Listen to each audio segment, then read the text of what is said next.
Hey family, it's Leon once again. Thanks for tuning in. Today we're talking about the Christian hypocrites.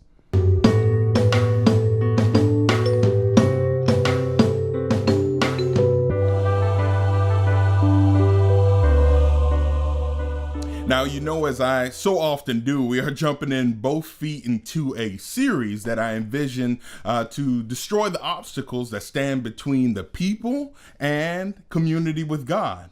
One of the big ones that I hear often is the hypocrites. People saying they don't want to be a part of a church community because the church is filled with hypocrites, people that say one thing and do another. And I like to start off with a confession. I'm one of those hypocrites.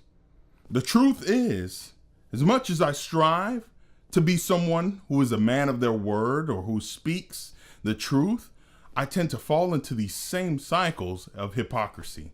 One in case, I take a man and I say, you know what? You're on this pedestal. And I just keep on stacking underneath that pedestal, saying, that guy, he's just up there in my eyes.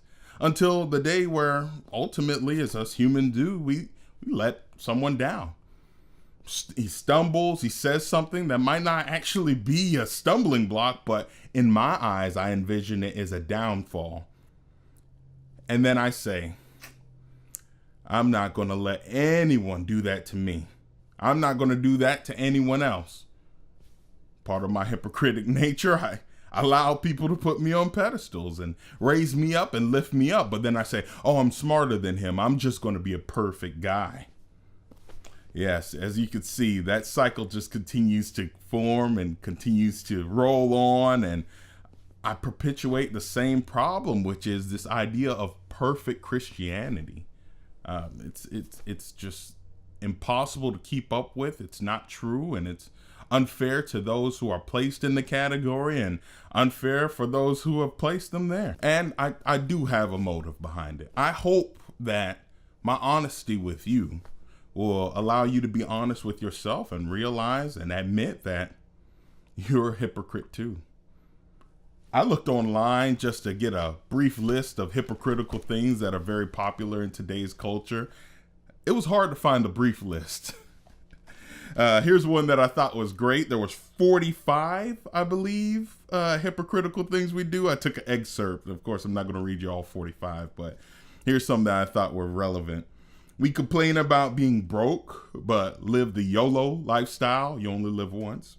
We want to spend more time with family, but never make a conscious effort to travel or to make plans to do so. We complain about politics, but don't go out and vote. We talk about how much the planet is being harmed, but we use tons of plastic bottles, refuse to recycle or carpool. We condemn foreign labor laws and child labor, but we won't choose a different favorite brand or even buy local. We want to lose weight, have that flat stomach, washboard abs, but we don't go to the gym or eat right.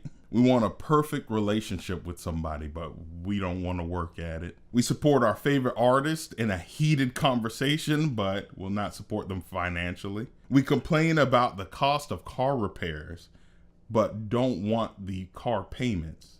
Now that one was from my previous experience.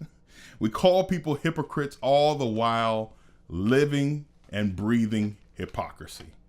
See, the truth is, hypocrisy is actually a part of our imperfect state.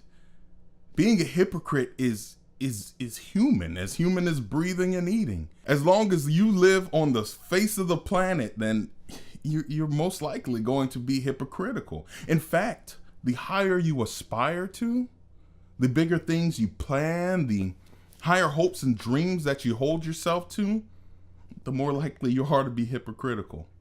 Those who are educators, teachers, preachers, those who are pushing their children to be better than they were, or family members to be better than they were, or people outside of their lives or themselves to be better than they were, hypocritical. That's just the truth of it. In fact, there was only one natural being that lived on this earth that wasn't hypocritical.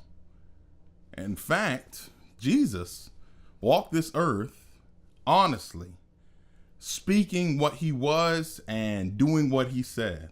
Now, taking an example from Christ, did anyone come up to Christ and say, "Hey, Jesus, you're awesome. I'm awesome. Can I have a holy high five just to prove how awesome I am?" Or, "Look at my wife. Look at my kids. They are so amazing. They're so perfect. Hey, can you give them the stamp of approval to say how perfect they are?" We don't read this anywhere in the scriptures. I'd venture to say that probably didn't happen. In fact, the scriptures we read about talk about the people that were brought to Jesus. They were the lame, the poor, the broken, those that couldn't see, those that couldn't hear, those who had demons in them, caught in the act of immorality, those that were dead were brought to Jesus to be healed, not to be approved of. Jesus had grown a reputation of being a healer. Now, did that person who was healed live on the rest of their life never to need healing again? No, they went back to their life. Lazarus was raised from the dead. I mean, do you know Lazarus? I haven't seen Lazarus around. Yeah, he died. Again, I believe Jesus's healings were not just a trick in order to show God's power and majesty, not exclusively at least. I believe that his healing abilities were actually to show physically what God's purpose was spiritually. See, I'm broken spiritually. I am dirty, unclean. I have been caught in the act of immorality. I am dead spiritually. So I go to the healer to be healed. All right. So for example, let's say I'm one of those guys that lived in Jesus's time. Lame, couldn't walk. Let's say a problem since birth. Jesus walks up to me and says, "Pick up your bed and walk." I pick up my bed, I probably do a little dance. I moonwalk away from Jesus. Very happy. I go back to working, doing something that I love. Let's say carpentry, fall off a roof and break my back. What do? I go back to Jesus.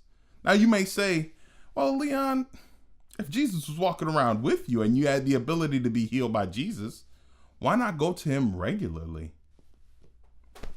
You made my point for me. Thank you.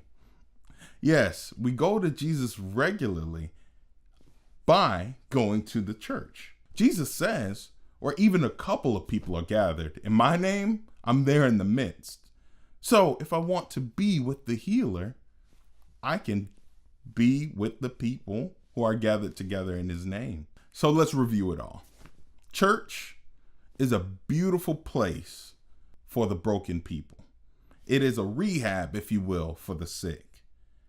Jesus is in the midst as he promised he would be. And so, in order to receive my healing, in order to be cleansed and healed, I go to the place where the healer is.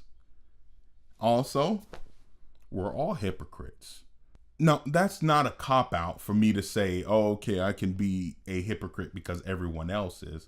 I'm saying that this is a symptom of my nature, of who I am, and not a product of me being in a church. So, what does this look like in real life? I overheard a conversation. This was in the church building. And I hear this older woman who is high esteemed, someone, I had put on one of those pedestals, and she's talking to a young man and she says, "You need to admit the problem."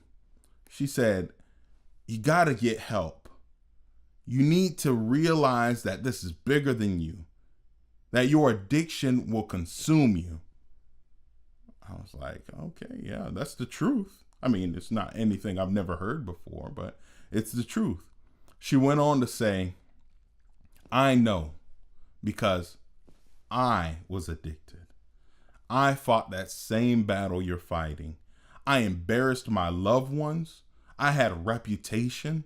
And until I admitted that I had a problem and sought help, I would have continued in that same path." That was a beautiful lesson that I saw there, because she was willing to put down or fall off of that pedestal that someone may have had her on in order to pick him up. Now, if there's any reason to put put down your air of perfection, that is it. And that is what Christ and the church offers. Now, there's one topic I did not cover, and it probably would need a whole series by itself. It's those who have been hurt and have been burned by members at a church. I have been through situations, and to be honest, as long as there's humans involved, I think it will happen. I can't overcome the hurt that you have been dealt. It is real. I can acknowledge it, but I cannot help you heal from that. What I hope to do is to allow you to see the value of what God has provided for you, and for you to have the resolve to say that there is nothing and no one that can prevent you from receiving the blessings that God has laid down and given to you freely. I hope that this has been a blessing. I love you, and be healed.